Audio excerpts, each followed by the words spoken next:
Assalamualaikum warahmatullahi wabarakatuh. Halo teman-teman semua, selamat datang di acara Podcast Live PMR 4GP dengan topik Be Active, Stay Smart, and Let's Talk About the Fact. Saya Dr. Nelvi akan memandu acara ini selama kurang lebih 1 jam. Untuk podcast kali ini kita sudah kehadiran narasumber kita yang handal. Selamat siang Dr. Ibrahim Agung. Selamat siang Dr. Nelvi. Selamat siang Dr. Siti Chandra. Selamat siang Dr. Nelvi. Assalamualaikum. Waalaikumsalam warahmatullahi wabarakatuh. Sebelum kita mulai, saya informasikan kepada pemirsa yang ingin mengajukan pertanyaan bisa menuliskan di kolom chat Q&A. Bagi 3 pertanyaan terbaik akan mendapatkan hadiah menarik berupa voucher belanja. Baik dok, sekarang kita mulai. Gimana dok pagi ini dok? Sudah berapa langkah nih dok jalannya dok? Iya, kalau Sabtu Minggu harinya olahraga ya sebenarnya ya. Jadi sebenarnya sehari-hari kita juga harus mulai mengadaptasikan keseharian pekerjaan kita dengan aktivitas fisik dan juga olahraga kalau bisa sebenarnya. Targetnya minimal sehari 5.000 sampai 10.000 kalau bisa. Ini karena Sabtu sudah bisa lebih banyak. Jadi 10.000 langkah, alhamdulillah sudah dapat. Tercapai ya dok? Tercapai. Baru besok Minggu mudah-mudahan bisa sepeda ataupun kita bisa lari lah kalau besok. Oke dok. Mengenai aktivitas ini dok, sebenarnya ada nggak sih dok perbedaan antara aktivitas fisik dengan latihan dok? Oke. Ini suatu hal yang penting dan ini menjadi basic konsep pemahaman mendasar apa sih yang membedakan antara physical activity atau aktivitas fisik dengan latihan fisik. Ya, jadi sama-sama fisik, cuman yang satu aktivitas, yang satu adalah latihan. Orang sering bertanya gini, Dr. Nelvi, dok, saya kan udah olahraga dok. Oh, ibu olahraganya apa? Itu. Selama mbak nggak ada, saya main golf di rumah. Apa maksudnya? Iya, nyapu, ngepel. Itu kan sebenarnya udah olahraga dok. Saya keringetan tuh beres-beres rumah. Saya bilang, itu memang aktivitas fisik, tapi belum latihan fisik atau exercise. Jadi yang membedakan adalah begini. Aktivitas fisik, by definition, secara definisi adalah gerakan otot atau gerakan tubuh kita yang membutuhkan kontraksi otot yang juga membutuhkan energi. Jadi intinya adalah semua aktivitas kita, mulai dari masak, kemudian beres-beres rumah, kerja, ada yang suka tanaman-tanaman, itu semua disebut sebagai aktivitas fisik. Yang kedua yang penting adalah latihan fisik atau physical exercise. Nah, kalau physical exercise lebih dalam lagi. Dia harus satu aktivitas yang terencana, terstruktur, kemudian ada repetitifnya, dan memiliki tujuan untuk meningkatkan kebugaran tubuh. Jadi harus ada rencana, oh saya mau olahraga besok. Nah, olahraganya adalah berjalan. Kita punya plan kira-kira berjalan 30 menit. Dan kita punya target. Targetnya adalah untuk meningkatkan kebugaran kita. Misalnya aerobik kita. Nah, itu adalah physical exercise atau latihan fisik. Itu yang harus dibedakan. Kecuali kalau nyapunya misalnya kita bisa repetitif, kita targetkan nyapu adalah untuk sehat. Mungkin kita bisa bikin gerakan-gerakan khusus yang bisa memastikan agar nyapu ini masuk ke dalam exercise. Nah, tapi 2 hal itu yang harus dibedakan sehingga kita tidak bingung dan kita juga oh ya, ini bukan olahraga, ini hanya aktivitas fisik. Oke, jadi tidak semua aktivitas fisik bisa dianggap tadi olahraga atau latihan fisik. Betul sekali, betul. Nah, dok, yang berikutnya aktivitas fisik yang ideal nih, dok. Apakah ada aktivitas fisik ideal yang sebaiknya kita lakukan gitu, dok? Ya, jadi sebenarnya kalaulah kita bisa, kalau kita mau bugar, mau sehat, kita mau tetap aktif, yang ideal adalah kita melakukan latihan fisik. Jadi exercise itu paling penting. Tapi terkadang memang kita kesulitan ya, kita banyak kerjaan, sibuk dan lain sebagainya. Oke, ternyata penelitian juga mengatakan aktivitas fisik itu juga cukup untuk bisa memberikan satu manfaat bagi kebugaran kita. Namun memang aktivitas fisiknya tidak hanya bisa sebentar saja. Namun minimal kita bisa menyesuaikan dengan aktivitas fisik menggunakan otot-otot besar dalam waktu kurang lebih minimal 30 menit. Jadi misalnya kita mau nyapu, silahkan nyapu. Tapi nyapu dikombinasikan mungkin sama ngepel dan lain sebagainya. Pakailah otot besar sambil berjalan misalnya, otot paha, otot yang paling besar, kira-kira di total-total itu setengah jam. Nah, itu nanti akan memberikan manfaat untuk kesehatan. Tapi kalau enggak, manfaat untuk rumah tangga saja. Tapi mungkin bukan manfaat untuk kesehatan. Rumahnya jadi bersih ya, dok? Iya, betul. Nih, dok, Dr. Siti Chandra, menyambung dari tadi Dr. Ibrahim, kenapa, dok, menurut dokter aktivitas fisik itu sangat penting kita lakukan, dok?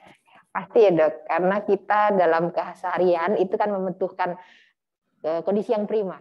untuk melakukan aktivitas sehari-hari dalam role-nya, baik sebagai ibu rumah tangga ataupun sebagai pegawai, sebagai pekerja, apapun kita membutuhkan suatu aktivitas yang sudah terbina dengan baik, karena itu basic core-nya atau tuh fondasinya untuk kita bisa bergerak dengan baik.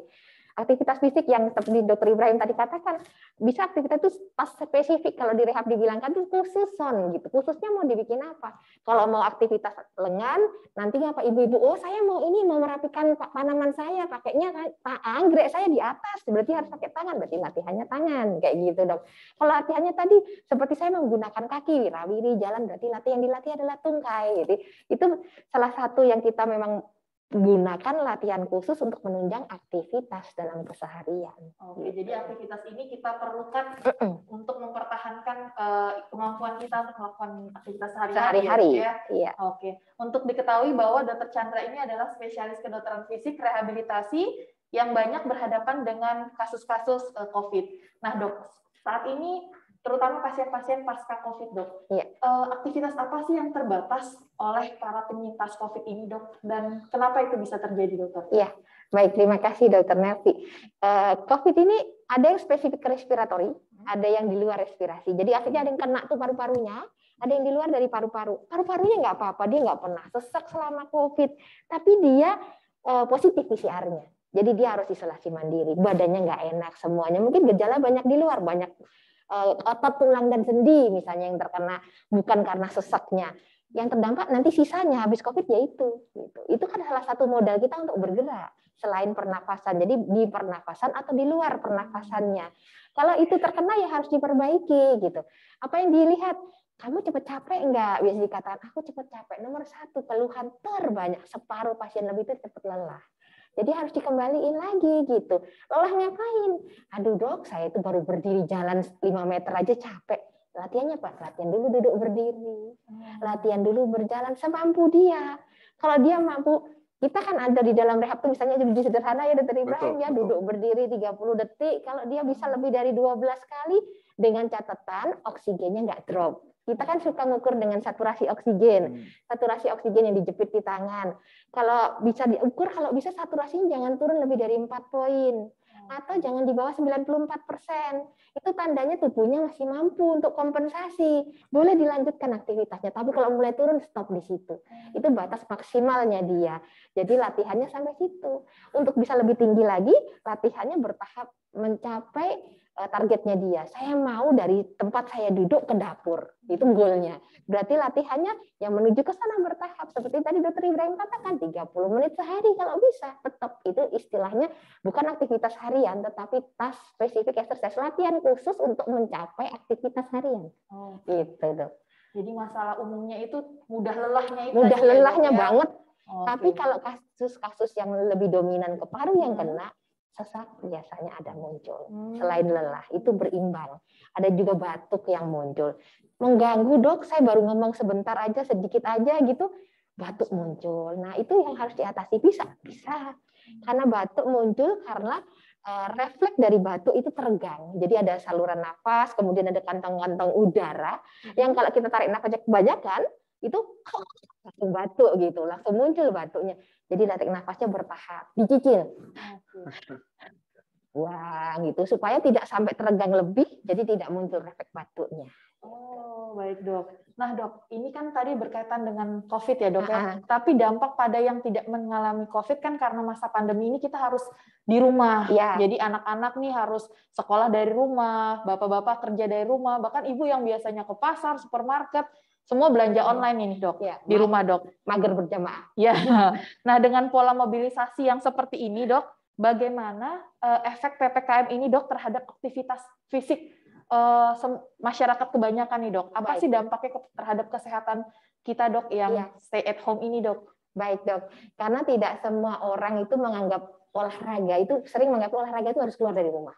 Oke. Harus di hall, harus ke gym, harus apa, harus ke kolam renang, harus ke pusat kebugaran. Dia lupa kalau olahraga itu bisa di mana saja gitu.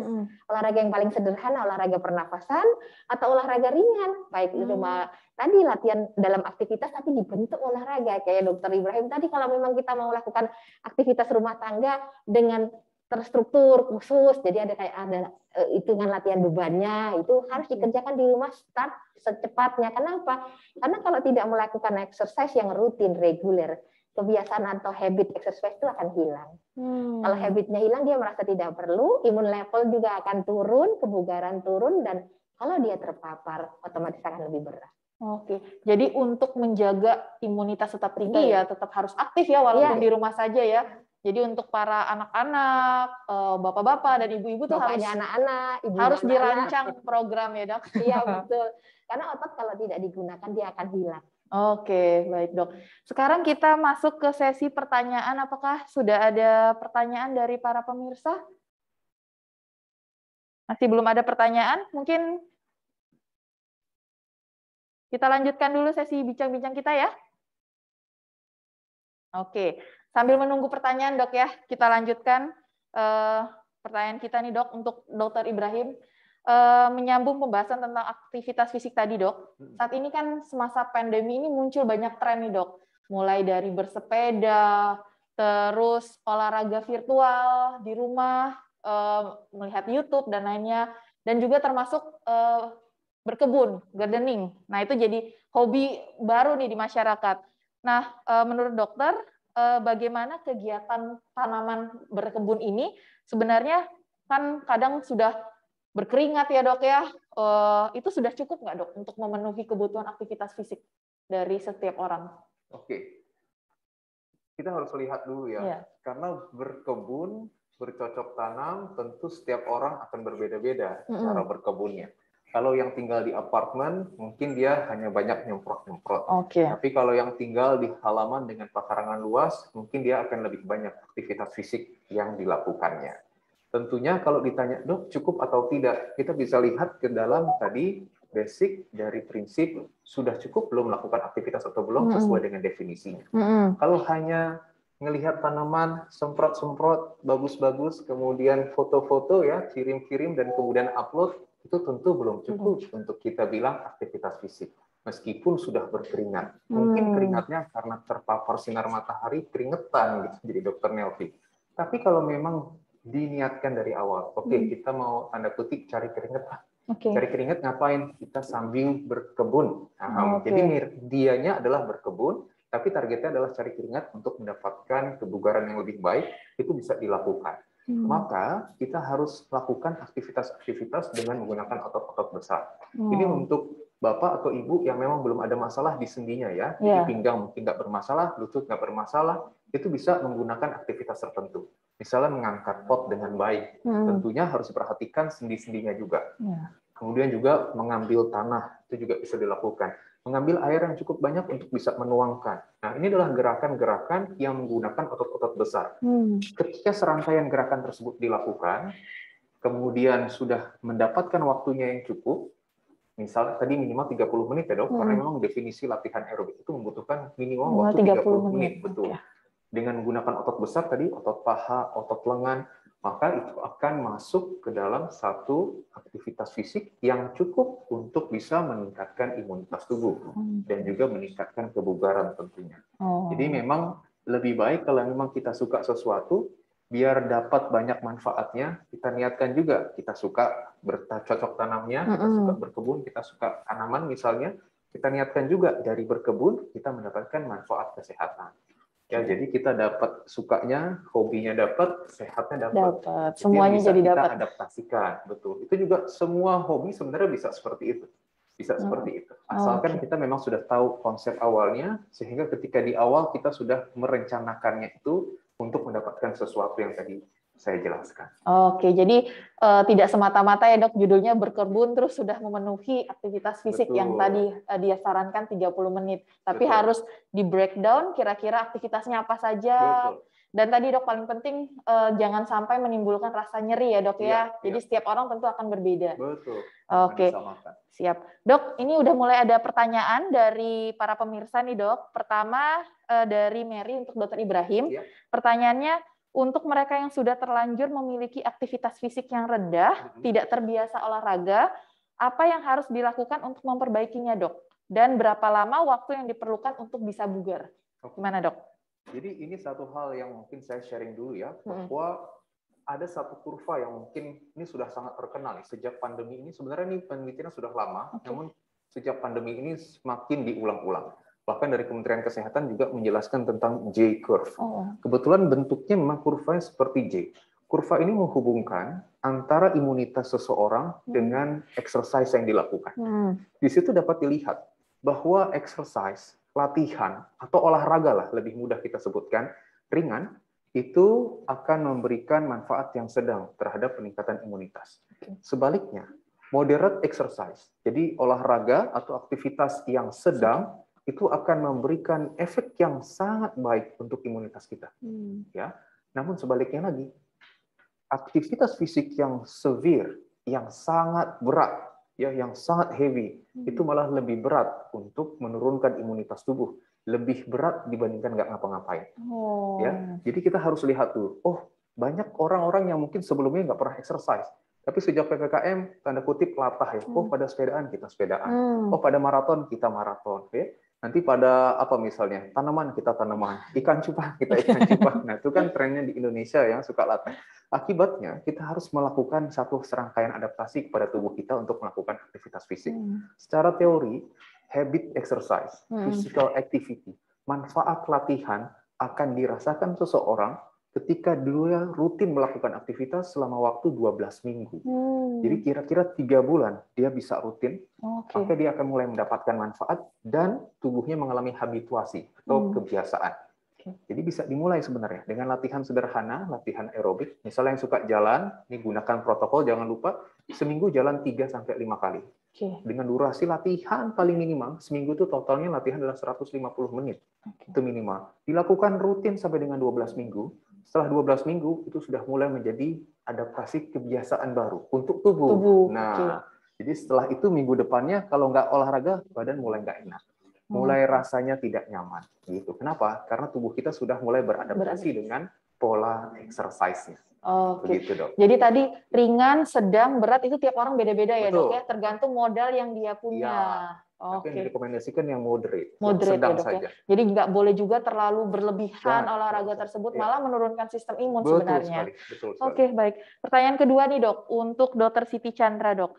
Bagaimana latihan yang aman untuk orang yang kelebihan berat badan dan darah tinggi, Dok? Apakah aman latihan mandiri di rumah, Dokter? Oke, terima kasih, Dok. Otomatis kalau intinya apa dulu ya, Dok? Kalau dilihat dari problem inventory atau list problemnya itu orangnya orang sama, orang dengan obesitas kemudian darah tinggi, yang mengancam nyawa nomor 1 pasti darah tingginya. Jadi tolong marker atau kita harus memperhatikan apa sih yang harus dia perhatiin tentang jantungnya. Kalau jantung berarti denyutnya, pasien itu harus bisa mengukur berapa denyut dia dalam 1 menit. Jadi dia harus lihat, kalau denyutnya naik terus di atas 100, berarti jantungnya bekerja lebih. Jadi kalau dia punya aktivitas, dia harus punya target untuk menghitung heart rate. Kalau kita bilang nadi, kita punya target yang paling sederhana ya, Dr. Ibrahim, ya 220 dikurangi umur dia berapa, dia nggak boleh melewati itu. Kalau dia melewati itu, berarti tubuhnya, jantungnya bekerja lebih berat untuk itu, terlalu berat. Jadi caranya, ya dia boleh aktivitas apa saja, tetapi jangan melewati batas tersebut, terlewati batas tambang atas gitu. Jadi kalau itu tercapai, harmful efeknya. Jadi kalau tadi exercise ada overtrainingnya gitu. Kalau overtraining jatuhnya nanti recovery-nya yang sulit gitu. Tapi juga para exercise mania ini harus memperhatikan saat kita exercise, saat kita ngegas harus ada ngeremnya. Remnya itu tidur. Perhatikan kualitas tidur.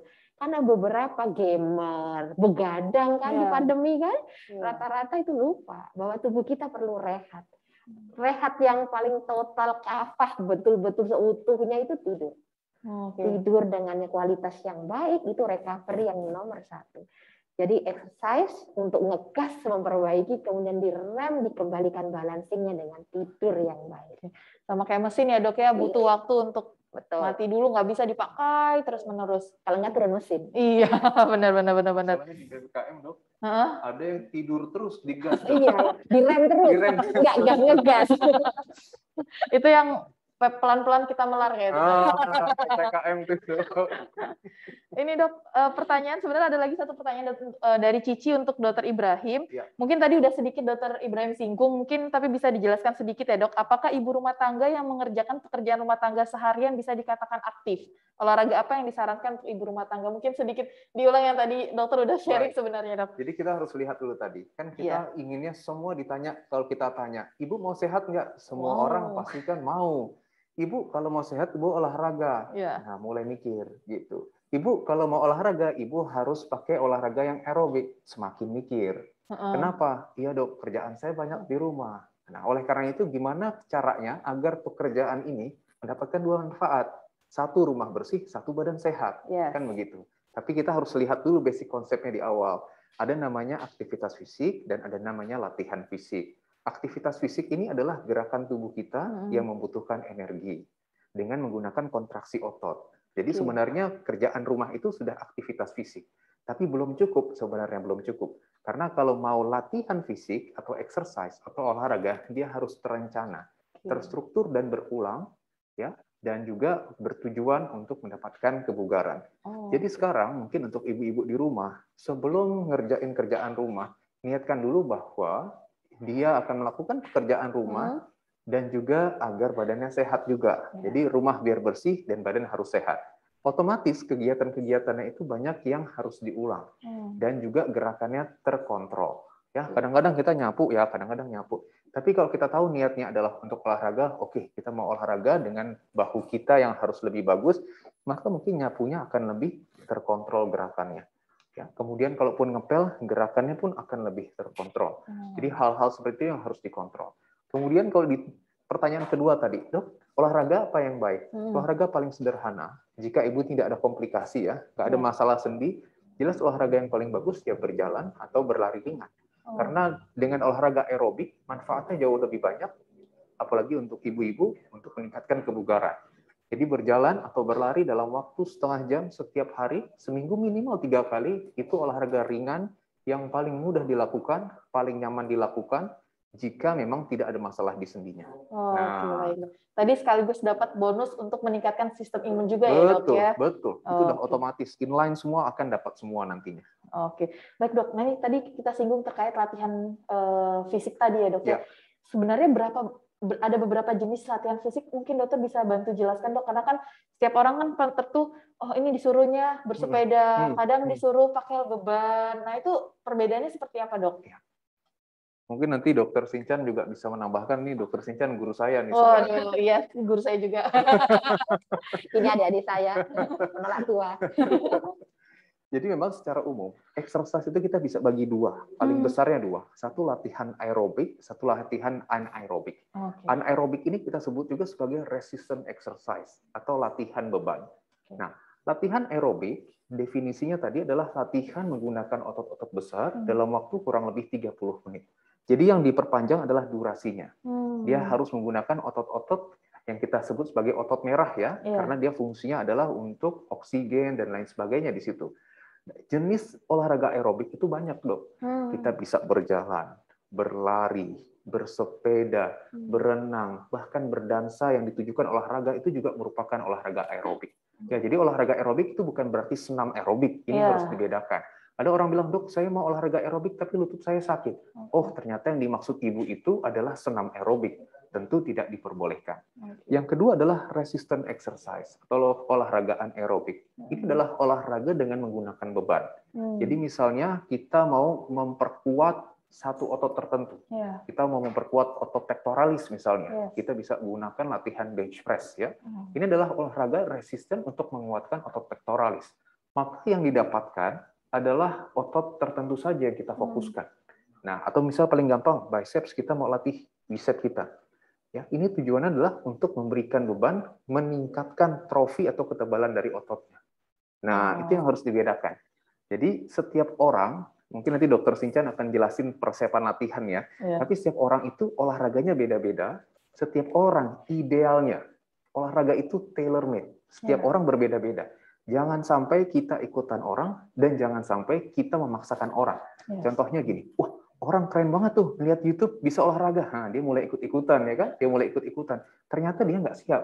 Ya wajar, yang di YouTube itu sudah belasan tahun olahraga seperti itu. Sedangkan ini baru belasan hari ngelihat YouTube karena nggak ada kerjaan. Pasti akan berbeda.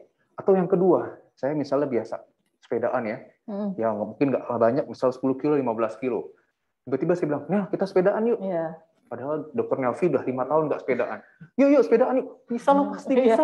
Cemen loh, gitu aja. Bisa deh, gampang. Nah, kadang-kadang kita memaksakan. Belum tentu itu suitable atau tepat juga untuk Dokter Nelvi. Tapi mungkin Dokter Sinchan bisa nambahin, Dok. Silakan Dokter Siti Chandra. Makasih. Jadi kalau olahraga tuh satu di kebutuhan ya Dok, untuk kebugaran, kebutuhan kita untuk meningkatkan kondisi, tapi nomor satu harus nyaman.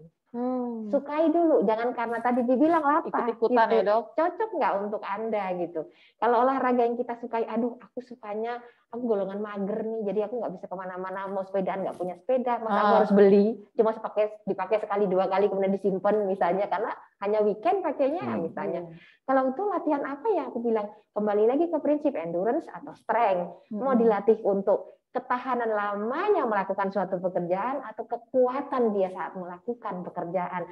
Kalau rata-rata kayaknya jarang bodybuilder ya Dok, kalau untuk hari-hari aktivitas kita bukan angkat beban, aktivitas kita rata-rata kan menyelesaikan suatu pekerjaan sampai tuntas, berarti durasinya yang harus diperbaiki. Kalau tidak bisa melakukan, aduh berjalan, yang aman seberapa ya jumlahnya, ada guideline Dok ya 1000 langkah per hari misalnya, tapi tidak semua, karena bisa yang punya masalah dengan lower extremity atau ekstremitas kaki bawah, ankle masalah, encoknya konslet misalnya, pernah terkilir, pernah cedera. Karena setiap latihan ada risiko cedera olahraga. Itu yang harus diperhatikan untuk orang yang tidak terlatih atau tidak dalam pengawasan dokter. Itu betul-betul harus diperhatikan ya Dok ya. Dan harus mengenali apa yang kemungkinan terjadi kalau dia overtraining atau kelebihan dosis gitu. Kalau habis itu nyeri semua, besoknya kaku badannya kayak robot, itu dosisnya kelebihan, jangan sok deh gitu. Kalau itu latihan yang nomor 1 yang paling mager, mulai dari bidang saya, latihan pernafasan. Karena itu aktivitas yang tidak pernah kita hentikan kan, nggak pernah cuti bernafas. Jadi kita mulai otot-otot nafas dikerjakan. Bagaimana latihan untuk mengembangkan nafas dengan baik, kemudian buang, kemudian mulai bisa pakai alat ya Dok. Kita punya beberapa alat untuk pernafasan. Tapi kalau nggak punya gimana? Anda makan kan, Anda minum kan. Coba kalau sedot agak panjang minumnya, tahan dulu, kemudian buang, atau kemudian baru telan. Jadi itu memperpanjang kemampuan diafragma kita, otot kita untuk menarik sesuatu. Itu otot juga loh, itu dilatih juga loh gitu. Kalau berat, misalnya yang dia sedot pakai straw, sedotannya yang gede sama sedotannya yang kecil kan berbeda tahanannya. Yang disedot itu misalnya bubble tea beda ya sama cuma air biasa gitu. Jadi itu juga tahanan gitu. Itu latihan sederhana. Mungkin kalau untuk exercise sambil sambil iseng, jadi tidak terlalu spanning, itu bisa dikerjakan gitu. Makan, kenapa saya bilang juga latihan? Makan itu perlu kemampuan kita menahan nafas loh. Kalau masih muda oke lah, boleh sombong dikit ya, makan minum sambil ngomong, oke coba deh. Kalau udah masuk usia-usia yang mulai cantik ya, 17-nya udah lewat gitu, itu ngomong sedikit kepanjangan batuk-batuk, keselak, liur sendiri. Mau nelen liurnya aja udah repot gitu. Jadi itu sudah mulai harus diperhatikan. Untuk orang yang jarang menggunakan pernafasan dengan baik, bukan seorang public speaking, bukan seorang guru, bukan seorang yang biasa menyanyi karaoke, dan otomatis aktivitas itu kurang ya Dok, di pandemi karaoke-nya sendirian kan. Itu pasti turun kemampuannya. Itu dilatih. Latih dari yang sederhana dulu. Latih set pernafasan dulu, kemudian latih otot-otot besar. Yang Dr. Ibrahim sudah katakan, otot lengan, otot tungkai, latih dulu. Kalau kemudian, aduh Dok, saya bermasalah, bahu saya kaku yang sebelah sini. Ya jangan dipaksakan, stretching dulu, perbaiki. Karena inti kita kan kita mau aktif, mandiri. Kita nggak mau juara angkat beban gitu. Jadi untuk hari-hari mayoritas kalau untuk orang biasa yang bukan seorang personal heavy lifter itu kayaknya latihannya endurance ya Dok ya.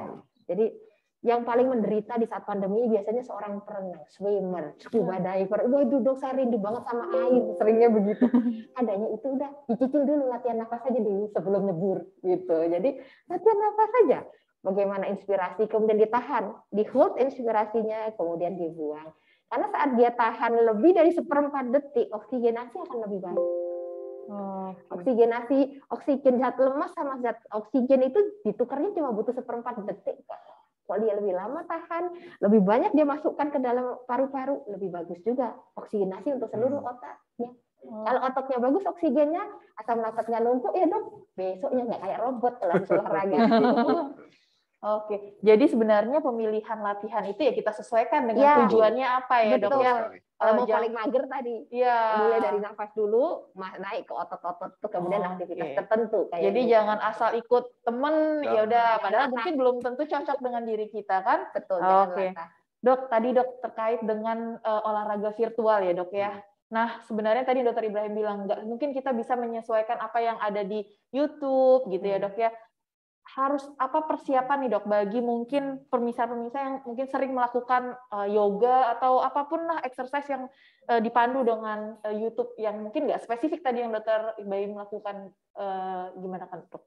Ya, jadi pertama kita harus lihat dulu kondisi kesehatan kita dulu. Oke. Ya. Ketika kita sudah tahu, oh ya memang saya punya riwayat cedera lutut kanan. Oleh karena itu, carilah olahraga virtual yang minimal memberikan pembebanan ke lutut kanan. Oh, saya punya riwayat frozen shoulder. Oh, saya punya riwayat low back pain. Oh, saya punya riwayat ankle sprain dan lain sebagainya. Carilah aktivitas yang memang tidak memberikan pembebanan spesifik terhadap struktur tersebut. Yang kedua, yang penting juga adalah kalau kita lihat olahraga virtual, sekarang juga di YouTube banyak mereka akan berikan semua sesuai step-stepnya. Jadi akan ada basic, intermediate, dan advance. Ikutilah setiap step untuk mencapai ke advance. Jadi nggak usah perlu buru-buru lompat. Kita kan olahraga tujuannya adalah untuk mendapatkan kesehatan ya, bukan untuk lomba-lombaan siapa yang advance duluan. Kalau kita sudah tahu tujuannya, maka kita akan memulai dari basic, intermediate, dan ke advance. Banyak provider yang membuat video itu yang sudah mempertimbangkan. Gerakan ini adalah gerakan basicnya. Ketika gerakan basic bisa dilakukan, maka dia sudah cukup requirement-nya untuk meningkat ke tingkat yang lebih tinggi, intermediate. Ketika intermediate sudah cukup requirement-nya, dia bisa meningkat ke advance. Maka yang kedua tadi, ikutilah sesuai dengan step-step yang harus diikuti. Yang ketiga yang terpenting, jika memang olahraga tersebut memberikan dampak, ini tolong jangan ditunda, lakukan pemeriksaan. Ya, pertama ke dokter rehab untuk kita melihat ada masalah atau tidak dari olahraga yang dilakukan. Jangan sampai cedera itu yang terjadi dibiarkan. Diam, semakin berkumpul, berakumulasi menimbulkan satu kondisi yang lebih berat, yang lebih sulit untuk diatasi. Gitu. Iya dok, saya pernah dapat pasien dok. Jadi dia karena ikut olahraga virtual itu sampai terjadi meniskus dan ACL injury dok. Nah mungkin biar pemirsa tahu dok, kapan waktu yang tepat harus berhenti nih dok tadi? Apa aja tanda-tanda yang harus dia pemirsa lakukan ketika dia udah mendapatkan gejala tersebut dok? Seperti apa dok? Jadi sebenarnya tubuh kita ini begitu cerdas, sudah didesain begitu sempurna untuk memberikan tanda-tanda kalau ada apa-apa alarmnya akan bunyi.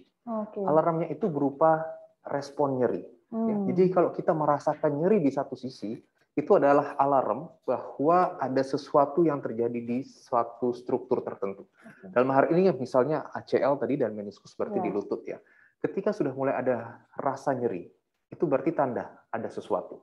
Kemudian kedua kita bisa melakukan pemeriksaan sederhana. Pemeriksaan sederhana yang bisa kita lakukan, tanda radang ini yang paling sering. Jadi tanda-tanda kemerahan kalau kita lihat.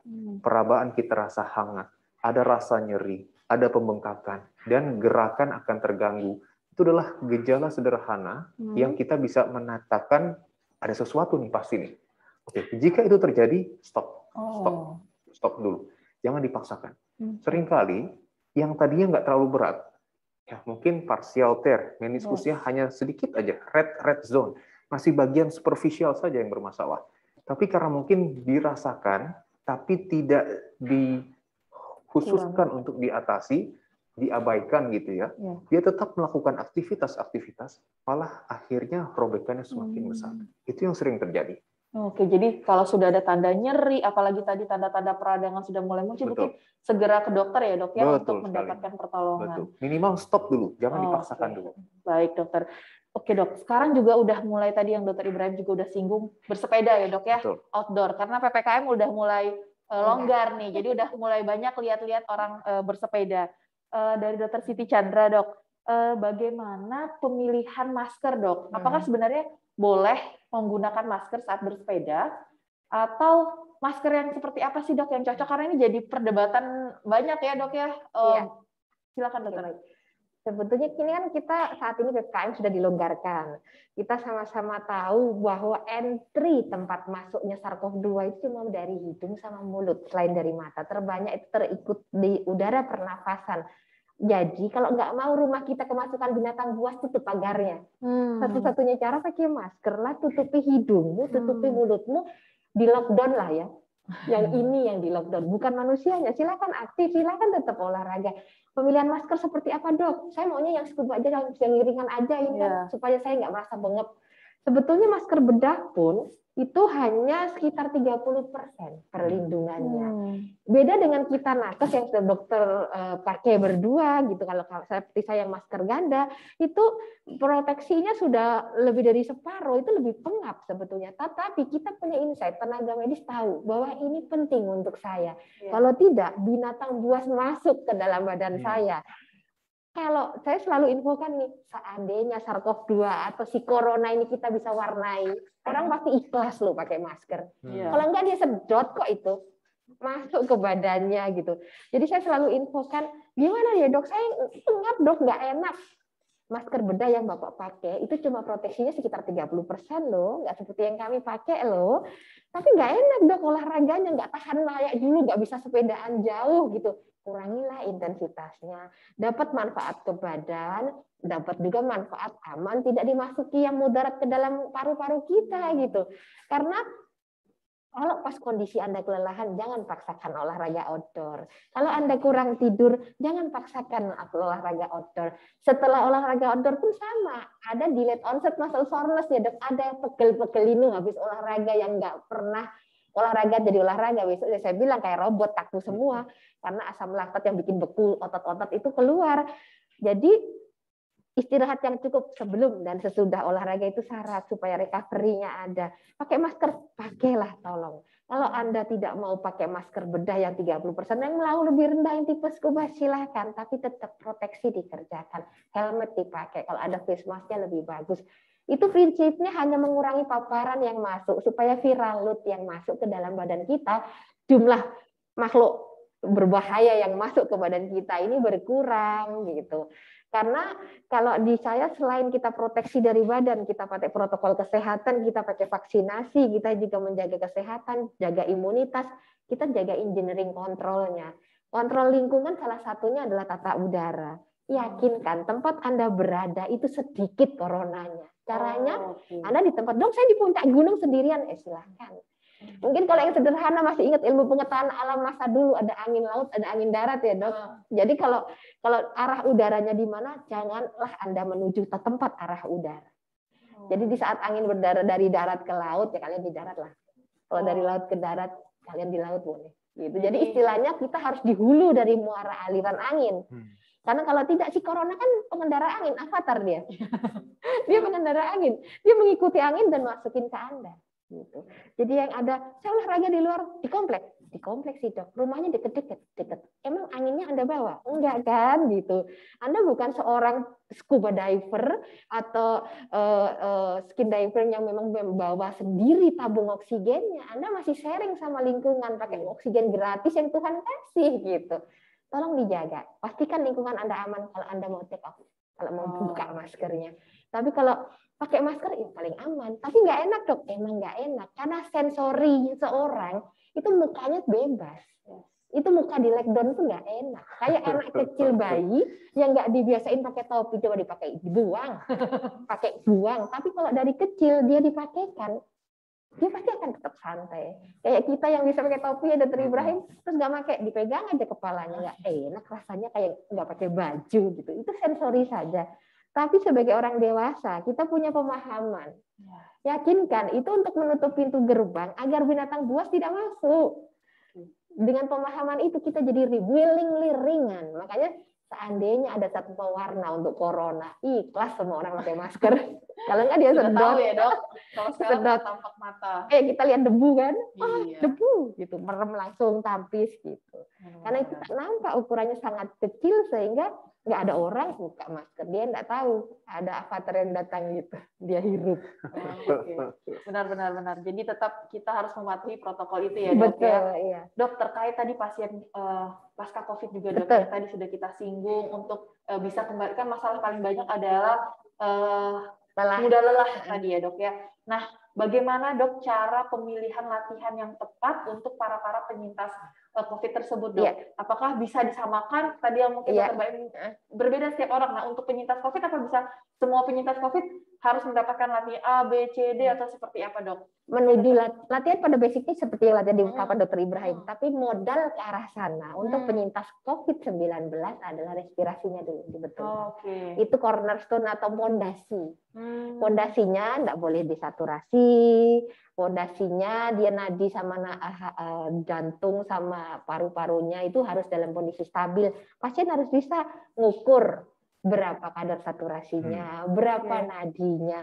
Karena ada post COVID beberapa itu imbalan simpatis parasimpatis, artinya gampang konslet nadinya. Kita biasa aja, dia juga biasa aja, tapi kondisinya seperti yang kita bilang itu happy hypoxia kalau dulu sebelum COVID. Ternyata waktu dia hanya duduk jalan di seputaran kita, nadinya di atas 120. Kalau nadi yang irreguler atau nggak sama, kadang-kadang naik, kadang-kadang turun, akan suatu ketika kalau terjadi konslet dari badannya dia bisa drop menuju asisten, berhenti jantungnya. Itu kegawatan. Orang yang melakukan olahraga itu begitu kan merepotkan orang lain. Keluarganya panik atau nggak napas kedubrak, jatuh. Banyak terjadi di kondisi varian yang makin ke sini, hantaman untuk konslet keseimbangan simpatis parasimpatis lumayan banyak. Jadi saya sendiri hati-hati, saya tidak percaya figur orang yang baik-baik saja, tapi saya percaya nadinya berapa, saya percaya saturasinya berapa. Objektivitasnya. Betul.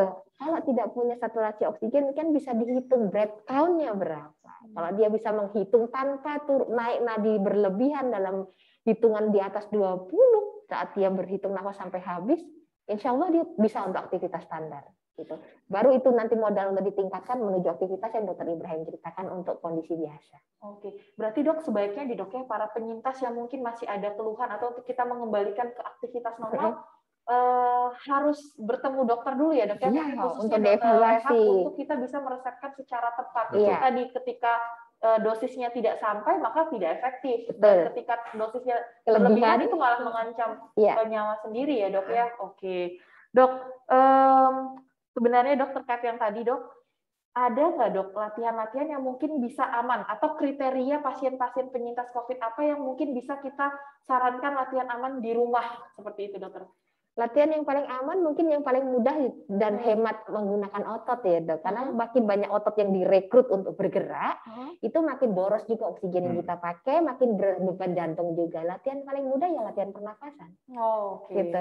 Latihan pernafasan itu latihan tarik nafas dan buang nafas, kontrol breathing. Ada yang bilang, Dok, sama nggak dong dengan yoga, sama dengan pengaturan untuk kita waktu meditasi dan lain-lain. Itu pengaturannya lebih ke arah mungkin mindfulness, terus kemudian pengaturan untuk relaxing, itu boleh juga. Tetapi kalau namanya exercise itu diberikan beban. Kalau bebannya tinggi, namanya strengthening exercise yang Dr. Ibrahim tadi sudah katakan. Tapi kalau bebannya sedang, kemudian lamanya panjang, itu kan endurance exercise. Endurance yang terbaik untuk respirasi untuk saat ini. Jadi ya tadi, tarik nafas, buang. Kalau latihan diafragma bisa dengan diberikan beban, mungkin di abdomen, atau dia dengan cara prone. Karena tengkurap itu salah satu latihan paling mager di dunia. Dia tengkurap, perutnya mungkin diberikan beban, suruh dia tarik nafas, dia akan dorong ke bawah, kemudian dia buang. Gitu, tarik nafas maksimal, yang dia dorong kan kasurnya sendiri. Kemudian dia akan lepas. Itu lakukan secara rutin, itu akan ekspansi rongga dada kita ini akan melebar selebar-lebarnya. Gitu. Nyaman, dia ukur nadinya lagi. Setelah dia, udah agak capek nih, berhenti saja. Itu batas maksimal. Jangan sampai melewati batas. Ukur nadinya, nadiku masih oke. Hitung nafasnya, kalau punya saturasi diukur saturasinya, masih oke. Tidak turun 4 poin, tidak di bawah 94%, berarti aku masih aman. Kalau sekarang capek, jangan aduh kemarin saya bagus kok sekarang jelek. Kondisi semua orang berbeda. Iya, tergantung dari hari ini bagaimana dia istirahatnya semalam, bagaimana kondisi psikis hari ini, bagaimana nutrisi dia. Jadi Jangan kecil hati, tapi kerjakan secara rutin. Dari Dr. Ibrahim katakan, habitualisasi untuk exercise kita, we need to do exercise itu, kita perlu latihan. Oleh karena itu kenapa 3 bulan ya karena jadi kebutuhan. Karena ada jurnal ya dok yang dikatakan kalau dia latihan selama 3 bulan dievaluasi setelah 12 minggu atau 1 tahun masih ada sisanya gitu. Jadi dia masih ada eager keinginan. Kalau nggak latihan tuh aneh. Tapi kalau yang dikerjakan cuma 4 minggu kemudian udah pensiun juga latihannya, dia juga nggak ikut lanjut. Jadi latihan ini harus kita jadikan sebagai kebutuhan kita juga ya dok ya. Oke, dok. Tadi terkait pengalaman dokter nih dok, untuk para penyintas COVID kan saat ini sangat banyak sekali ya dok penyintas COVID yang dan beragam. Dan beragam macam gejala. Ada nggak dok pasien yang akhirnya setelah dilatih, tentu dengan latihan yang terstruktur, terencana dan lain-lain, dia bisa kembali ke seperti dia sebelum menderita COVID dok? Ada. Banyak. Jadi kebetulan beliau dan itu juga tergantung keberhasilan program rehabilitasi itu pasien itu total sama dokternya. Betul-betul dia seorang pasien yang komit sama dokternya, compliant atau ketaatannya itu bagus sama dokternya. Tidak cukup hanya niat, tapi dia dan kita berkolaborasi sehingga harapan dia dan kenyataan yang bisa kita berikan seimbang. Kalau harapan dia ketinggian nanti dia depresi, kita juga repot. Jadi harus cari titik temu dari harapannya beliau sama program yang kita bisa tawarkan. Jadi ada salah satu pasien saya datang ke saya, kebetulan dari luar daerah, bukan pasien dari Persahabatan ataupun dari Wisma Atlet, datang dengan tidak ada suara. Suaranya sangat lirik. Karena capek untuk tarik nafas pendek sekali, getas parunya. Dia bilang, dok, saya nggak apa-apa. Kemudian habis COVID, saya sudah pulang, saya sudah kembali ke kantor dan lain-lain. 1 bulan setelah COVID, kok mendadak saya makin sesak. Setelah makin sesak, saya dibawa ke IGD, saya takut, tapi PCR saya negatif dong. Saya ketakutan. Beliau jauh dari luar kota, terus kebetulan dibawa ke Persahabatan, saya lihat, ibu ini namanya post-COVID, fibrosis terjadi. Jadi ronsennya itu perburukan, ada fibrosis gitu. Ini akibat ibu tidak menjaga pelonggarnya paru-paru, jadinya paru-parunya fibrosis, karena proses penyembuhan itu dari fibroblast atau jaringan nambel ya, kalau mungkin ingat jaringan parut habis luka itu nanti tambah kaku kalau kita nggak regangkan. Jadi ibu itu datang dengan paru-paru yang susah meregang. Apa yang saya kerjakan? Otomatis saya regangkan paru-parunya. Saya lakukan relaksasi dulu. Kita ada beberapa modalitas untuk meregangkan ya doknya, untuk otot-ototnya, untuk latihannya ataupun di dalam parunya. Baik mulai dengan breathwork, tarik nafas bertahap ataupun airstep dengan bantuan alat gitu. Kita regangkan dulu, perbaikan, dan dia patuh mengerjakan. Saya lakukan saat itu belum memungkinkan untuk datang tiap hari, jadi datang kita berikan home program. Dia latihan setiap hari. Dia minta betul-betul diorganize 1 hari berapa lama dia lakukan ini, berapa lama dia lakukan ini gitu. Kemudian di tahap dia sudah bisa mampu melakukan abdominal exercise dengan baik. Jadi diafragmanya dia dikerjakan, latihan dengan baik. Di minggu kedua progres. Suaranya tone-nya sudah lebih tinggi. Jadi salah satu suara, power of speech atau kekuatan bicara sama kekuatan diafragma untuk nafas itu satu linear sama. Jadi kita harus perbaiki. Seiring dengan perbaikan kekuatan paru-paru dan diafragmanya, suaranya pun membaik. Sekarang posisi beliau sudah aktif biasa, beliau seorang bidan, jadi bisa bersuara dengan biasa. Dan dia tetap melakukan olahraganya, kan dia bilang nggak enak dok kalau nggak olahraga. Jadi itu habitual exercise setelah 12 minggu betul-betul, dan dia tahu, karena dia tahu bahwa jaringan parut ini nggak akan hilang, akan tetap di sana. Tambah kaku bisa, karena dia juga akan menua. Kalau dia tidak regangkan secara kontinu, itu akan kembali lagi, dan dia tidak mau merasakan seperti kemarin. Jadi beliau ada maintenance atau latihan rumatan terusan. Jadi sifatnya 2 arah ya dok. Ya. Kita memberikan peresepan dan pasien harus mengikuti itu. Jadi dan menerima. Berharap cuman dokter sudah menyusun program tapi tidak dilakukan, ya jadinya percuma ya. Kerjasama dok. Kegagalan program rehab kalau pasien tidak mau mengerjakan program. Oke, baik, terima kasih dok. Dok, sekarang kita sudah ada beberapa dan banyak sekali nih pertanyaan untuk Dr. Ibrahim dan Dr. Siti Chandra. Mungkin saya bacakan ya dok. Pertama mungkin untuk Dr. Ibrahim dok. Bagaimana dok cara untuk mendapatkan istirahat yang berkualitas untuk membantu membangun kebiasaan latihan fisik ini dok? Ya, jadi kalau kita bilang istirahat berkualitas ya, Sebenarnya istirahat berkualitas juga didapatkan dari kenyamanan kita. Ada beberapa hal yang bisa kita lakukan. Pertama, kita akan mudah istirahat ketika kita melakukan aktivitas. Jadi kalau misalnya kita banyak aktivitas, nggak usah disuruh istirahat, otomatis orang akan istirahat. Sebaliknya, kurangnya aktivitas juga akan menyebabkan the need atau kebutuhan istirahat yang juga tidak terlalu tinggi. Sehingga nanti tidurnya juga tidak akan berkualitas. Maka kalau ditanya, dok, gimana caranya agar bisa mendapatkan istirahat yang baik? Pertama, rutinlah melakukan aktivitas fisik yang baik. Dengan melakukan aktivitas fisik yang baik, sebenarnya tubuh juga akan minta kok. Dia akan minta untuk istirahat. Itu yang pertama.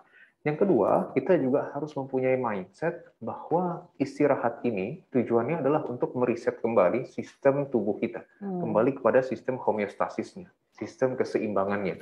Karena kita tahu juga bahwa banyak produksi hormon-hormon yang akan ada ketika kita tidur. Serotonin dihasilkan, kemudian anti-kanker tumor juga dihasilkan, dan itu hal-hal yang kita pentingkan.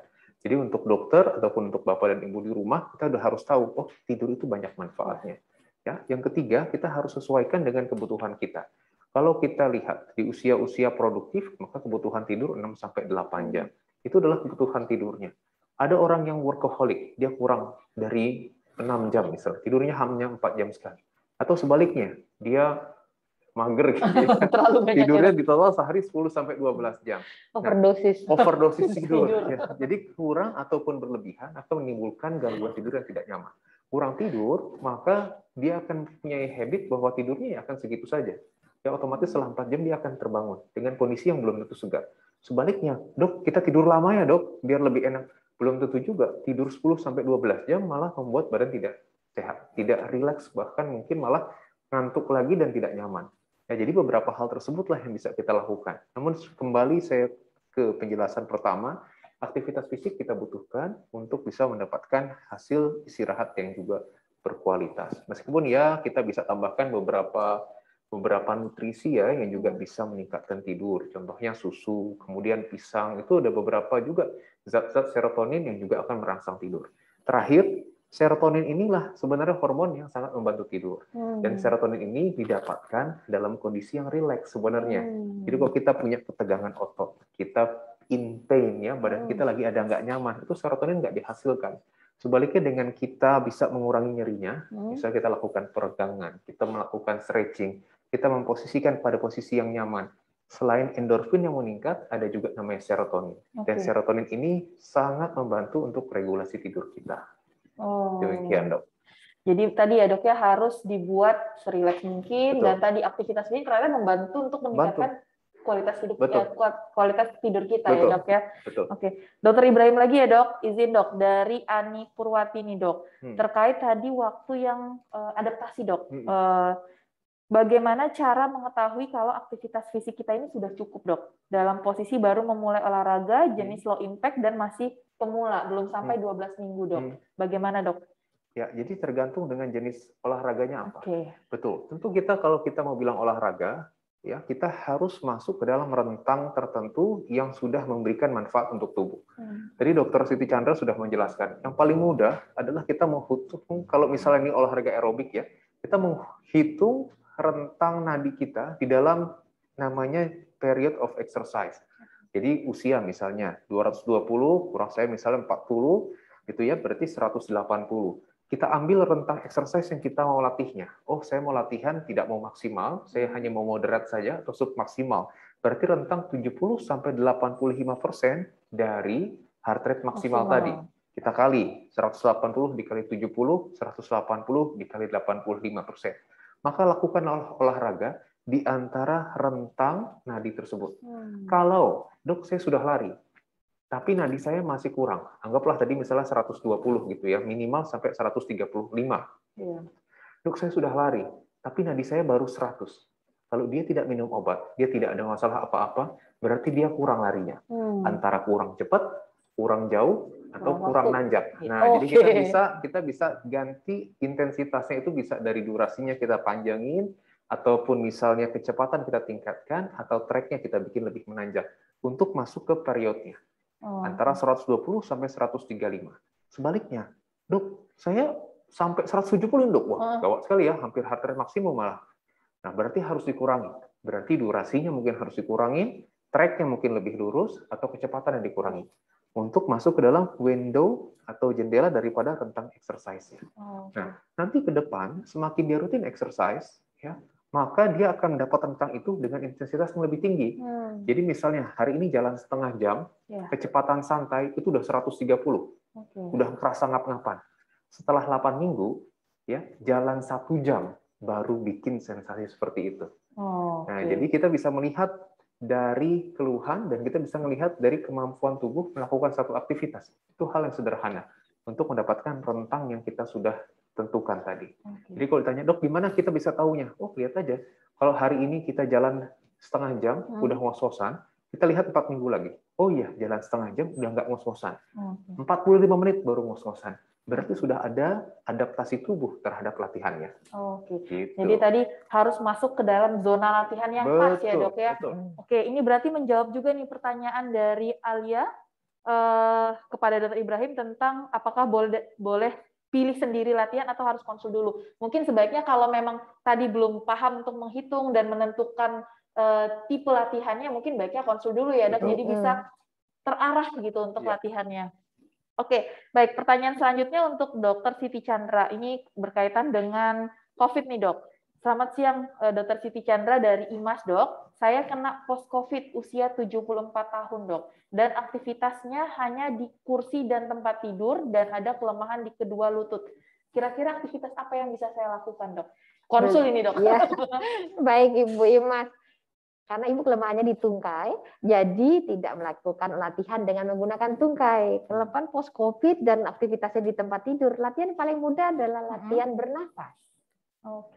Tarik nafas, buang. Latihan sederhana, tetapi tidak sesederhana yang kita lihat. Karena post COVID itu paru-paru si balon udaranya ngembangnya belum tentu maksimal. Kalau Ibu Imas tidak ada batuk, bisa latihan tarik nafas yang dalam dengan cara dikembangkan bertahap paru-parunya. Jadi tarik nafasnya, jadi breath take, buang.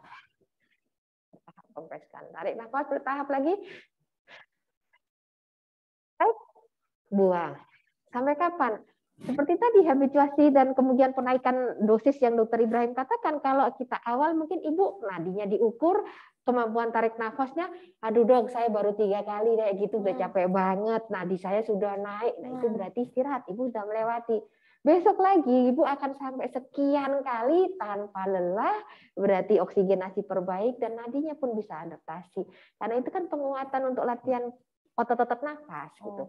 Itu modalnya ibu. Kalau nanti itu oke, beliau kalau untuk berikutnya bisa aktivitas dengan otomatis ke dokter ya dok, untuk diatasi nyeri lututnya supaya dia bisa beraktivitas kembali. Bisa ke dokter rehabilitasi, bisa ke dokter reumatologi, penyakit dalam, ortopedi, neuro, apapun untuk membahas suatu tim multidisiplin untuk agar lututnya membaik dan dia bisa aktivitas kembali dengan alat bantu tentu. Dok, terkait tadi yang untuk Ibu Imas ini, dok, latihan nafasnya itu berapa kali yang bisa dia lakukan sehari, dok? Latihan dibutuhkan reguler. Kalau dia bisa kerjakan, kalau dia di rumah saja tidak di mana-mana, literatur mengatakan kalau bisa dikerjakan 3-5 kali dalam sehari. Rata-rata kita mempunyai kebiasaan makan 3 kali sehari, jadi pagi, siang, sore. Boleh lakukan sebelum makan. Latihan pernafasan jangan sesudah makan, perutnya penuh. Jadi lakukan sesudah makan, pagi, sebelum makan pagi, siang, dan sore 3 kali. Kalau dia bisa kerjakan. Kalau dia tidak bisa 2 kali, aduh lupa dok.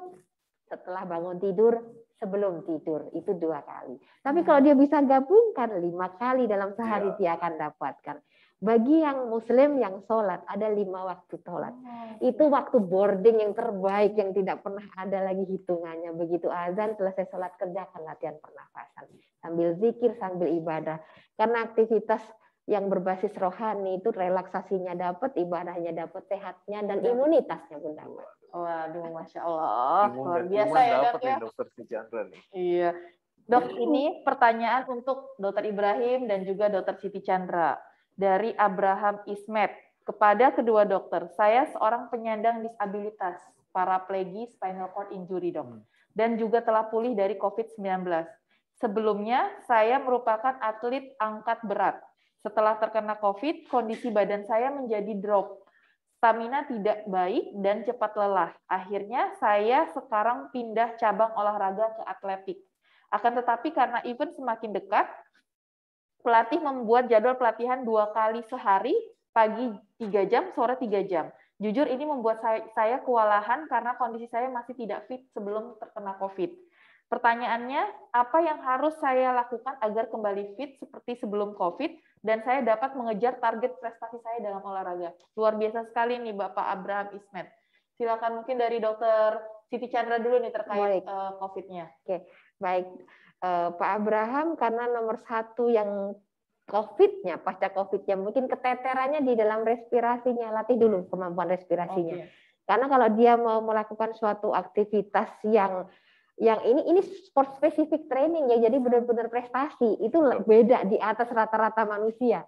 Dia harus mengerjakan melewati batas mau tidak mau, tapi dia mempunyai modal sebelumnya dia atlet, beda dengan orang biasa. Jadi dia harus mengembalikan ke target semula, itu namanya return to sport ya Dok, kembali ke sport. Kalau tentara return to combat, kembali bertempur. Jadi untuk membuat beliau kembali, latih nafas dulu sampai goalnya latihan nafasnya. Jadi dia mampu tidak desaturasi, nadinya tidak naik melewati dari training zone di aktivitas nafasnya. Karena nafas ini dibutuhkan untuk dia nanti melakukan latihan fisiknya. Gitu. Berarti kalau beliau dengan disability, dengan paraplegi, berarti pakai upper extremity dan itu lumayan berat, harmful ke kardiorespirasi. Latihan-latihan isometrik, latihan-latihan apapun dengan kedua lengan, itu beban ke jantung parunya lebih tinggi. Jadi itu betul-betul Bapak harus awasi. Jangan sampai konslet jantungnya. Itu mengejar prestasi boleh, tapi pelatih harus bersama dengan Pak Abraham untuk mengawasi apakah ini aman untuk Pak Abraham. Setelah suatu latihan akan ada fase recovery. Recovery-nya yakinkan tidak ada masalah yang terganggu, jadi disotonomi ya misalnya, jadi tergantung konslet, recovery jantungnya lambat dan lain-lain, sangat mengancam nyawa kalau dibiarkan. Jadi lebih baik dilihat. Kalau dia bisa adapted dengan baik, oke, alhamdulillah.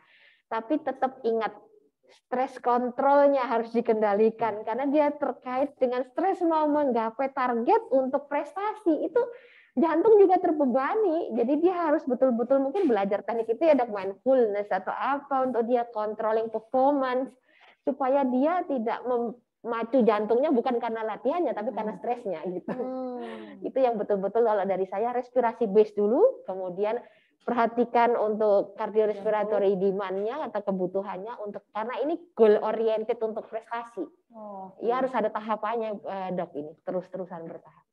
Kalau dari Dr. Ibrahim gimana? Baik, terima kasih. Ini sebenarnya menarik sekali ya. Kalau bisa kita bisa undang sebenarnya Pak Abraham untuk kita bahas bersama sebenarnya. Ya terlepas nanti dari kompetisi atau enggak kita bisa lihat ke depan.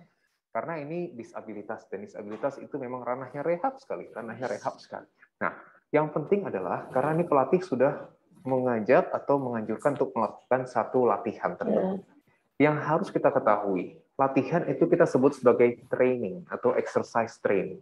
Exercise training itu seharusnya didahului dengan exercise testing. Ya, jadi kasarnya gini, kita mau latihan, kita uji dulu. Sejauh mana kita bisa latihan. Nah, itu konsep awalnya. Jadi kalau kita tentukan sehari latihan 2 kali sehari, latihannya A, B, C, D, E. Yang sore juga A, B, C, D, E. Sebelum kedua hal tersebut dilakukan, kita lakukan dulu testingnya. Kita lakukan tes uji terhadap latihan A, B, C, D, E, A, B, C, D, E di sore hari. Barulah nanti kita tentukan, oh ternyata dari uji, latihan A berat untuk dilakukan. Oke, kita tentukan latihan B. Latihan B hanya bisa 70% dilakukan. Oke, nggak apa-apa. Latihan C ternyata lebih baik, 80%. Nah, itu adalah periode untuk testing yang dilakukan untuk nanti diimplementasikan. Jadi di trainingnya nanti, oh kita hanya berikan, misalnya, karena atlet ya, kita naikkan 90% dari kemampuan atau dari hasil ujinya. Nah, mungkin nggak 100%, kita turunkan dulu 90%. Baru per tahap kita naikkan. Jadi kalau misalnya kita sudah melakukan uji ya sebenarnya, sudah melakukan testing, maka kita akan menentukan nanti. Kita bisa tahu, dia bisa, dia boleh, dia aman, dia nyaman. Nah, begitu kira-kira. Dok. Dan uji ini harus dilakukan ini ya dok ya, berkali-kali ya dok ya. Jadi setelah uji ini latihan berapa minggu, uji lagi sehingga kita bisa mencapai target yang Pak Abraham tadi ingin capai. Betul. Di monitoring terus. Monitoring. Ya, oke, baik dok. Pertanyaan Pak Abraham ini menjadi pertanyaan terakhir kita dok. Terima kasih sekali Dr. Siti Chandra, Dr. Ibrahim. Sama-sama Dr. Nelvi, Dr. Tadi saya sudah. Ya, sama-sama. Sehat selalu untuk Pak Ibrahim. Amin. Pak Abraham ya. Pak Abraham Ismet. Pak Ibrahim di sini. Doa dari Pak Ibrahim untuk Pak Abraham. Semoga sukses ya Pak ya. Oke, tadi saya sudah umumkan bahwa ada 3 penanya terbaik. Penanya terbaiknya yaitu Digo, Ani Purwati, dan Pak Abraham Ismet. Oke, dengan berakhirnya tadi pengumuman untuk 3 pemenang ini akan mendapatkan voucher yang akan nanti dihubungi oleh panitia, maka berakhir pula podcast IG Live kita. Sebelum saya tutup, saya ada pantun sedikit nih dok. Waduh. Kalau ada jarum yang patah, jangan simpan di dalam peti. Kalau ada silap dan salah, jangan simpan di dalam hati. Padi habis tinggal jerami, bakar dulu sehingga bersih. Rupanya pantun kita sampai di sini. Cukup sekian dan terima kasih. Assalamualaikum warahmatullahi wabarakatuh. Terima kasih. Waalaikumsalam warahmatullahi wabarakatuh. Terima kasih Dr. Chandra.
Thank you.